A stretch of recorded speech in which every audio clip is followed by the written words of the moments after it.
കാൽമേഘസംഭവം തൃണനം വേതാളങ്ങളുടെ ഗംഘേടകപാലധാരികസ് കൃത്വാഗ്രാഗ്രേഷ ഭൂതപ്രേതപിശാചമാതൃസ്കൃതാമുണ്ടസ്രജാലങ്കൃതാം വന്ദേ ദുഷ്ടവസൂരികാതിവിവിധാം സംഹാരികാം ഈശ്വരം. വെള്ളിയാഴ്ച ദിവസം. എന്ത് വെള്ളിയാഴ്ച ദിവസം? എന്താ വെച്ചാൽ ദിനം എന്നല്ലേ പറയേണ്ടത്. വെള്ളിയാഴ്ച ദിവസം മഹാദേവനെ തൊഴുതാൻ എന്താ സംഭവിക്കാൻ? ഇത് ശനിയാഴ്ച ദിവസം തൊഴുവാവുള്ളൂ, തിങ്കളാഴ്ച. ഇതൊക്കെ ഒരു ശാസ്ത്രീയത ഇല്ല അതിനകത്ത്. വ്യാഴാഴ്ച ദിവസം മഹാവിഷ്ണുവിന് പ്രധാനം എന്നേ പറഞ്ഞുള്ളൂ. അല്ലാണ്ട് മഹാവിഷ്ണുവിൻ്റെ അമ്പലത്തിൽ വെള്ളിയാഴ്ച തൊഴുവാൻ പാടില്ല എന്നില്ല. മഹാദേവൻ്റെ അമ്പലത്തിൽ വെള്ളിയാഴ്ച തൊഴുവാൻ പാടില്ല. ശനിയാഴ്ച പ്രധാനം എന്ന് പറയുന്നു, തിങ്കളാഴ്ച പ്രധാനം. തിങ്കളും കൊന്നയും ചൂടുമീശൻ പദ പങ്കജം ചേർന്നു നാടുവാമ്പയെന്ന് ശ്രീനാരായണ ഗുരുദേവൻ പറഞ്ഞു. തിങ്കളാഴ്ച വ്രതത്തിന് പ്രത്യേകതയുണ്ട്. ഭർത്താവിൻ്റെ ആയുഷനായിക്കൊണ്ട്, അതുപോലെ തന്നെ കല്യാണം നടക്കാനുള്ളതായ പുഷ്പാഞ്ജലികൾ, അതുപോലെ തന്നെ മറ്റുള്ളതായ ഉള്ള ജീവിതം നിലനിൽക്കാനുള്ളതായ എല്ലാം തിങ്കളാഴ്ച ദിവസങ്ങൾ പറയുന്നു എന്നല്ലാതെ ആഴ്ച എന്ന് പറയുന്ന ആവേശം ഇല്ലാത്തതാണ്. വെള്ളി ദിനം എന്നല്ലേ പറയേണ്ടത്. അപ്പോൾ ഇതിനൊന്നും ഒരു പ്രത്യേകതയില്ല. ചൊവ്വാഴ്ച ദിവസം വെള്ളിയാഴ്ച ദിവസം മാത്രമേ ദേവിയുടെ അമ്പലത്തിൽ തൊഴുതാൽ ദേവി അനുഗ്രഹിക്കില്ലേ? തിങ്കളാഴ്ച തൊഴുതാൽ അനുഗ്രഹിക്കില്ലേ? വെള്ളിയാഴ്ച ദിവസം തലപ്പുഞ്ച മഹാദേവനെ വന്ന് തൊഴുതാൽ തലപ്പുഞ്ച മഹാദേവനെ അനുഗ്രഹിക്കില്ലേ? ഉവ്വ്. അപ്പം ഇല്ലാത്തതായ ഈ പ്രപഞ്ചത്തിൽ ഇല്ലാത്തതായ ഒന്ന് ഇല്ല. ഈ ഭൂമി കറങ്ങിക്കൊണ്ടിരിക്കുമ്പോൾ 30 ഡിഗ്രി സൂര്യപ്രകാശം അടിക്കുമ്പോൾ കറങ്ങിക്കൊണ്ട് മേട ഇടവും ഇതിനും കർക്കിടകം എന്ന് പറഞ്ഞ് ഓരോ രാശികളിൽ കിടക്കുക. അപ്പോൾ എങ്ങനെയാണോ ലോകത്തിന് മുഴുവനും ശല്യമായിക്കൊണ്ടുള്ളതായ ഒരു ദാരിക ശിരകൃത്വാഗ്രാഗ്രേഷ, ഒരു ദാരികൻ എന്നൊരു അസുരകനുണ്ടായിരുന്നു. അയാളുടെ പ്രത്യേകത ഇടദാരികൻ എന്നൊരു വേറൊരു ദാരികനുണ്ട്. വേറൊരു ദാരികനെ സൃഷ്ടിക്കാൻ പറ്റും അയാൾക്ക്. അപ്പോൾ കൺഫ്യൂഷൻ ആക്കാൻ വേണ്ടിയിട്ട് ഇരട്ടകളെ പോലെ വേറൊരു ദാരികനെ സൃഷ്ടിക്കാൻ പറ്റും. അപ്പോൾ ഇടദാരികൻ എന്നൊരു വേറൊരു ദാരികൻ. അപ്പോൾ ദാരികൻ്റെ ലോകം മുഴുവൻ 14 ലോകങ്ങളും ദേവന്മാരടക്കം ദാരികൻ്റെ ശല്യം കൊണ്ട് കഷ്ടപ്പെട്ടു. അവസാനം എന്ത് ചെയ്തു? എല്ലാവരും കൂടി മഹാദേവനെ ചെന്ന് പ്രാർത്ഥിച്ചു. മഹാദേവ, ഇങ്ങനെ ഒരു ശല്യം ആയിക്കൊണ്ട് ലോകത്തിന് മുഴുവനും ആസുരഭാവത്തിൽ രാക്ഷസഭാവത്തിൽ തുടരുന്നതായ ഒരാൾ ഒരു രക്ഷയില്ല. യാഗങ്ങൾ നടത്താൻ പറ്റുന്നില്ല, പൂജകൾ നടത്താൻ പറ്റണില്ല, ഒരു സൽക്കർമ്മങ്ങൾ നടത്താൻ പറ്റില്ല. ഇവനിതെല്ലാം നശിപ്പിച്ചുകൊണ്ടിരിക്കുകയാണ്. ആധർമ്മിയുടെ രാജാവാണ് ഇവൻ. ഇവനെ എങ്ങനെയെങ്കിലും ഒന്ന് അടുക്കണം എന്ന് പറഞ്ഞുകൊണ്ട് മഹാദേവൻ എന്തു ചെയ്തു? മഹാദേവൻ തന്നെ തൃക്കണ്ണ് തുറന്നു എന്നും ഒരു അർത്ഥത്തിൽ, ഒരു പുരാണത്തിൽ പറയുന്നത് മഹാദേവൻ്റെ തൃക്കണ്ണ് തുറന്നു എന്നും, വേറൊരു പുരാണത്തിൽ പറയുന്നത് ദക്ഷയാഗത്തിലൂടെ പോകുമ്പോൾ നമുക്കറിയാം കൊട്ടിയൂരപ്പനായിക്കൊണ്ട് ജട അടിച്ച് അവിടെ വീരഭദ്ര പെരുമാളെയും ഭദ്രകാളി ദേവിയും സൃഷ്ടിച്ചു എന്ന് വേറൊരു കഥ. തൃക്കണ്ണ് തുറന്നു തന്നെയാണ് യഥാർത്ഥ ഭദ്രകാളി, ദാരികനെ നിഗ്രഹിക്കുന്നതായ ഭദ്രകാളിയെ സൃഷ്ടിച്ചത്. അവിടെ ഭദ്രകാളി ദേവിയെ സൃഷ്ടിച്ച് ഭദ്രകാളി ദേവിയും ദാരികനും തമ്മിലുള്ള അതിശക്തമായ ഘോരമായ യുദ്ധം. പാതാളത്തിൽ ചെന്ന് ഒളിച്ചതായ ദാരികനെ ഭഗവതി നാക്ക് നീട്ടി ആ നാക്കിലൂടെ വലിച്ചെടുത്ത് വീണ്ടും ഓടിച്ചു. അവസാനം ഒരു രക്ഷയില്ല. ഇവനൊരു രക്ഷയില്ലാണ്ടായിരിക്കണം. ഇവൻ കറങ്ങളോട് കറക്കും. നമ്മുടെയൊക്കെ സ്വഭാവം തന്നെയാണ് ഈ കണക്കിന് കറക്കലാണ് മറ്റുള്ളവരെ. അതെ, മറ്റുള്ളവരെ കറക്കലിൻ്റെ ചുറ്റിക്കുന്നതായ സ്വഭാവത്തെ കാണിക്കാനാണ് അവിടെ ദാരികൻ പല രീതിയിൽ കറങ്ങുന്നത് നമുക്ക് മുടിയേറ്റിലൊക്കെ കാണാൻ സാധിക്കും. അപ്പോൾ കറക്കിക്കുന്നതായ മറ്റുള്ളവരെ ചുറ്റിക്കുന്നതായ സ്വഭാവത്തെ മാറ്റാനായിക്കൊണ്ട് അതിനെ പ്രതീകമായി കാണിക്കൊണ്ട് 14 ലോകങ്ങളും കറങ്ങുന്നതായിട്ടാണ്. പോയി കറങ്ങാൻ പറ്റില്ലല്ലോ നമ്മളൊരു വേഷം കെട്ടുമ്പോൾ. അപ്പോൾ 14 ലോകങ്ങളും കറങ്ങുന്നതായി ചുറ്റി സഞ്ചരിക്കുന്നതായ യുദ്ധം നടക്കുന്നതായ പ്രത്യേകമായിക്കൊണ്ട് രണ്ടുപേരും കാളിയും ദാരികനും അവിടെ കറങ്ങിയതിന് ശേഷം എന്ത് സംഭവിച്ചു? അവിടെ ദാരികൻ്റെ ഒരു പ്രത്യേകതയുണ്ട്. ദാരികൻ്റെ ഒരു തരി ചോര താഴെ വീണ് കഴിഞ്ഞാൽ 1000കണക്കിന് ദാരികനുണ്ടാവും. അവ എന്തു ചെയ്യണം? ആ രക്തം താഴെ വീഴാനും പാടില്ല, ദാരികനെ കൊല്ലുകയും വേണം. ഭഗവതി അവിടെ ദാരികൻ്റെ ശിരസ് കൊയ്തൊരു ഘോരരൂപിണി അംബികേ.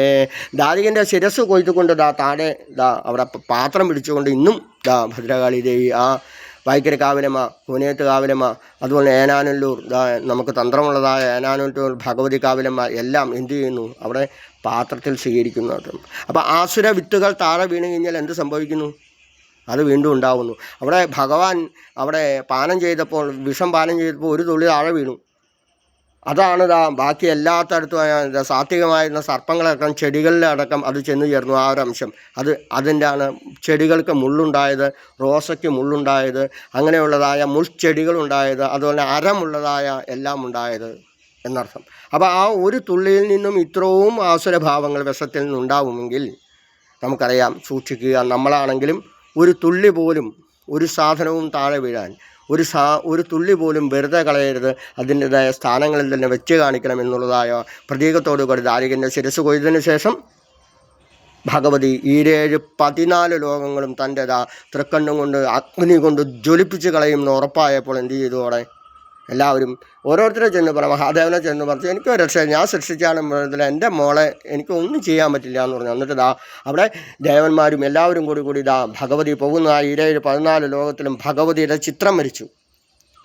നാച്ചുറലായിക്കൊണ്ടുള്ള ചെടികളുടെ പൊടികളെ കൊണ്ട് കൂട്ടൊക്കെ ധാരാളം ചിത്രങ്ങൾ വരച്ചു. ഭഗവതി ഭദ്രകാളി ഓടി പോകുന്ന വഴി ഇതാരുടെ ചിത്രം? കുറേശ്ശെ കൊണ്ട്, ദൈവമേ മഹാദേവ, അച്ഛാ ഇത് എൻ്റെ രൂപം തന്നെയാണോ? എനിക്ക് തന്നെ വിശ്വസിക്കാൻ പറ്റുന്നില്ല, കാരണം അത്രയേറെ ഭീകര രൂപമാണോ എൻ്റെ എന്നുള്ള ചിന്തയിൽ ഭദ്രകാളി ദേവി വീണ്ടും ഓടിക്കഴിഞ്ഞപ്പോൾ കുറേശ്ശെ ആ കളത്തിൻ്റെ ചിത്രങ്ങൾ പലയിടത്തും കണ്ട് ഒരു പതുക്കെ ശകലം ദേഷ്യം കുറഞ്ഞു തുടങ്ങി. എന്നിട്ടും ദേഷ്യം നിന്നില്ല എന്നർത്ഥം. ശകലം ദേഷ്യം കുറഞ്ഞു. ഇപ്പം ലോകം മുഴുവൻ 14 ലോകങ്ങളും കത്തി നശിപ്പിക്കും ഭഗവതി. അവിടെ എന്ത് ചെയ്തു? മഹാദേവൻ അവിടെ ദ്രവിഡ ശിശു ആസ്വാദ്യ തവയൽ എന്ന് സൗന്ദര്യയിലെ പറഞ്ഞ ഒരു കുഞ്ഞായി കടന്നു.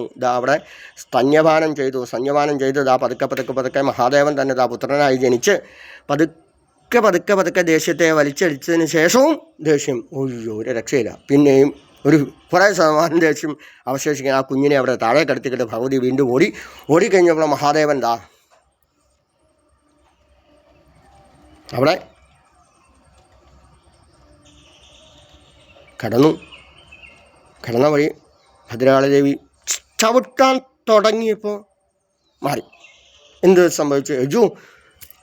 എൻ്റെ അച്ഛനെ ഞാൻ ചവിട്ടാൻ തുടങ്ങിയുള്ളൂ എന്നുള്ള ഭാവത്തിൽ അവിടെ ദേഷ്യം മുഴുവനും മഹാദേവൻ തന്നെ സ്വീകരിച്ചുകൊണ്ട് ഉള്ളതായ ചിത്രം. അതാണ് മുടിയേറ്റിൻ്റെ ഒക്കെ ഒരു ചരിത്രം വരുമ്പോൾ, മുടിയേറ്റിൻ്റെ ചരിത്രം വരുമ്പോൾ, കളമെഴുത്തുംപാട്ടിൻ്റെ ചരിത്രം വരുമ്പോൾ നമുക്കറിയാം ആ ചരിത്രങ്ങൾ ഇന്നും ആവർത്തിക്കപ്പെടുന്നു. ഇന്നിതാ ഇവിടെ അടുത്തുള്ളതായ ക്ഷേത്രത്തിൽ ഞാൻ ഐരാവരത്ത് 2 വർഷം പഠിപ്പിച്ചതായ മധു വാരനാട്ട് നിരവധി അവാർഡുകൾ വാളിയ അദ്ദേഹത്തിൻ്റെ മുടിയേറ്റ് ഇവിടെ അടുത്തുള്ള മേഖല തൃക്കാ ക്ഷേത്രത്തിൽ ഇന്ന് നടക്കുമ്പോൾ എല്ലാവരുടെയും ദേഷ്യം മാറിക്കൊണ്ട്, അതായത് താമസഭാവത്തെ മാറ്റിക്കൊണ്ട് ദേഷ്യം എന്ന വികാരത്തെ മുഴുവൻ മാറാനായിക്കൊണ്ട് പേടി ഉണ്ടെങ്കിൽ അവിടെ അതിലെ തമാശകരായ കഥാപാത്രങ്ങളുണ്ട്. ഭഗവതിയുടെ ദേഷ്യം കൊടുക്കാനായിട്ട് കൂളി എന്നൊക്കെ പറഞ്ഞ കഥാപാത്രങ്ങൾ അവിടെ തമാശയൊക്കെ പറഞ്ഞ് നമ്മളൊക്കെ എടുത്ത് കറക്കി നമ്മളുടെ എല്ലാ പേടിയും മാറ്റാനാണ് ഇങ്ങനൊരു കഥാപാത്രം. ചിലപ്പോൾ എന്നെ ആയിരിക്കും എടുത്ത് കിടക്കണേ. പേടിച്ചിരിക്കുന്നവനെ പോയി എടുക്കും. പേടി മാറണം. അപ്പം ധൈര്യമാണ് എല്ലാത്തിനും മുന്നോട്ട്. റോഡിൽ പോകുമ്പോൾ ലോകത്തിൽ മുഴുവൻ ധൈര്യം തരുന്നതായ ഒരു പ്രത്യേകം കൂടിയാണ് മുടിയേറ്റിൻ്റെയും കളമെഴുത്തുമാറ്റിൻ്റെയും പ്രത്യേകത. അപ്പോൾ ധീരത കൈവിടാണ്ടിരിക്കുക. എത്ര ദിവസം ജീവിച്ചിരിക്കുന്നത് നമുക്കറിയോ? ഒരു ഉറപ്പുമില്ല. അപ്പോൾ ധീരനായിട്ട് ജീവിക്കാനായിക്കൊണ്ട് ഭദ്രകാളി ദേവി ആയി മാറിക്കൊണ്ട് നിരന്തരമായ ഉപാസനയിലൂടെ ഭദ്രകാളി ദേവി തന്നെയാണ് ഞാനും, അത് സംശയമൊന്നുമില്ല. ഏനാനല്ലൂർ ഭഗവതി ക്ഷേത്രത്തിൽ 29-ാം തീയതി നടക്കുന്നതായ ഉത്സവം തന്ത്രിയാണ്. അവിടുത്തെ തന്ത്രി എന്ന് പറയാനുള്ള ഒരു കൂട്ടുകാരനെ പോലെയാണ്. ഒരു സ്ഥാനത്തിന് തന്ത്രി എന്ന് പറയുന്നു എന്നത് ഞാൻ കൂട്ടുകാരനെ പോലെയാണ്. നമ്മൾ ആവശ്യപ്പെട്ടുകൊണ്ട് അവിടെ പൂങ്കാവനം വെച്ച് പിടിപ്പിച്ചു. ചുറ്റും പൈനാപ്പിളൊക്കെ കൃഷി ചെയ്തു. അവിടെ പുതിയ രീതിയിലുള്ളതായ എല്ലാവിധ അകത്തെ ചടങ്ങുകൾക്ക് ഇത്രയേറെ പ്രാധാന്യം നടക്കുന്ന ക്ഷേത്രം വേറെ ഇല്ല. വക്കൂളി ക്ഷേത്രവും പിന്നെ തലപ്പുഞ്ച ക്ഷേത്രവും പിന്നെ ഉള്ളത് എൻ്റെ പ്രവർത്തനത്തിൽ ഏനാനല്ലൂർ ഭഗവതി ക്ഷേത്രം. അളകത്തെ ചടങ്ങുകൾക്ക് കൃത്യമായി പ്രാധാന്യം നൽകുക, കൃത്യമായി പരിഹാരക്രിയകൾ തന്ത്രി പറഞ്ഞിരിക്കുന്ന പരിഹാരക്രിയകൾ നടത്തുക. അല്ലെങ്കിൽ ഓരോ ദിവസവും ആദ്യം പറഞ്ഞാൽ ധൈര്യം പോവും. ഓരോ ദിവസവും ചിലപ്പോൾ ജീവൻ വരെ നഷ്ടപ്പെടാൻ സാധ്യതയുണ്ട്. ആദ്യം തന്നെ മാലിന്യങ്ങൾ മാറ്റുന്നതായ ആവാഹനകൾ, അതുപോലെ തന്നെ പരിഹാരക്രിയകൾ എല്ലാ ക്ഷേത്രങ്ങളും ചാർത്തുക. അല്ലെങ്കിൽ പിന്നെ ഈ പ്രശ്നം വയ്ക്കാൻ പോകണമെന്തിനാന്ന്?